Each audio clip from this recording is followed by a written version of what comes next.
హరినారాయణ గోవింద. జీవితంలో పెద్ద పెద్ద పూజలు చేయలేని వారు కూడా ఉంటారు. యజ్ఞాలు చేయలేరు, దీక్షలు చేయలేరు.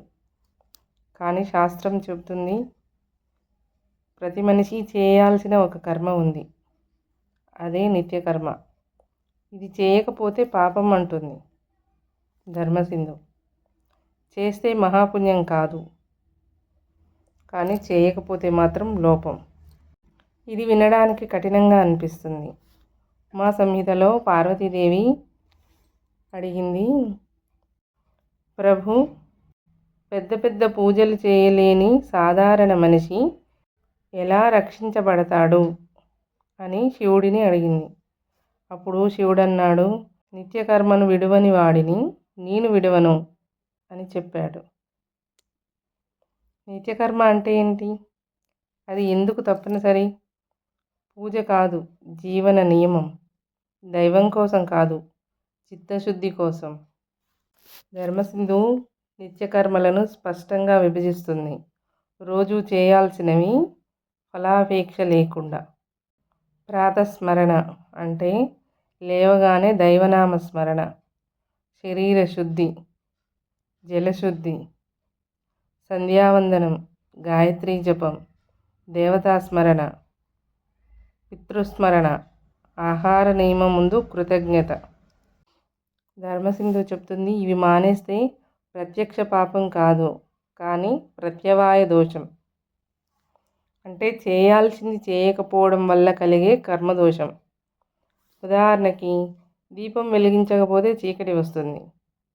చీకటి పాపం కాదు, వెలుగు లేకపోవడం ఫలితం. అలాగే నిత్యకర్మ లేకపోతే చిత్తం మెల్లగా మలినమవుతుంది. శివపురాణం చెబుతుంది, రోజు స్మరణ చేసే భక్తుడికి పెద్ద యజ్ఞం అవసరం లేదు అని.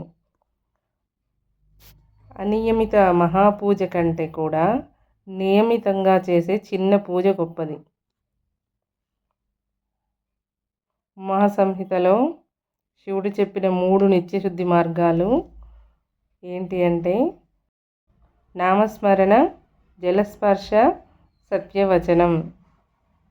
గరుడ పురాణం చెబుతుంది, రోజూ చేసిన చిన్న ధర్మాచరణ మరణానంతరం రక్షణ కవచం అవుతుంది. మహాభారతంలో విదురుడు చెప్పినది, నిత్యధర్మం పాటించని వాడికి ఆపదలో ధర్మం గుర్తుకు రాదు. స్థలం మారినా సరే నియమం మారొద్దు. నిత్యకర్మ దేవుడికి అవసరం లేదు, మన మనస్సుకి అవసరం. శాస్త్రం ప్రకారం మనసు రోజు మలినమవుతుంది. నానా రకాలైన వాటిని చూస్తుంది, వినకూడని శబ్దాలన్నీ వింటుంది, వాటిని మనసులో అనుకుంటుంది, వాటికి ప్రతిస్పందిస్తుంది. ఇవన్నీ అంతఃకరణంపై ముద్ర వేస్తాయి. నిత్యకర్మ ఆ ముద్రలను శుద్ధి చేసే ప్రక్రియ.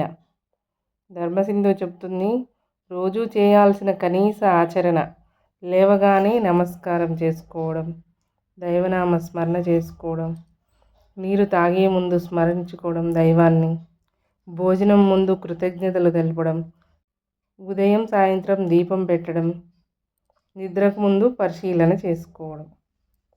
ఉమా సంహిత సారం, నియమజీవనం లేకుండా జ్ఞానం నిలవదు. నిత్యకర్మలు కర్మను కరిగించడానికి కాదు, కొత్త కర్మ పేరుకుపోకుండా నిలిపే కవచం. పెద్ద పూజలు అప్పుడప్పుడు, నిత్యకర్మ రోజు. నిత్యకర్మ చిన్నది అనిపిస్తుంది, కానీ అది జీవన ధర్మం యొక్క నాడి. పెద్ద యజ్ఞం కంటే నియమిత స్మరణ గొప్పది, ఆడంబరం కంటే ఆచరణ గొప్పది. రోజు చేసే చిన్న శుద్ధి జీవితాన్ని లోపల నుంచి మార్చుతుంది.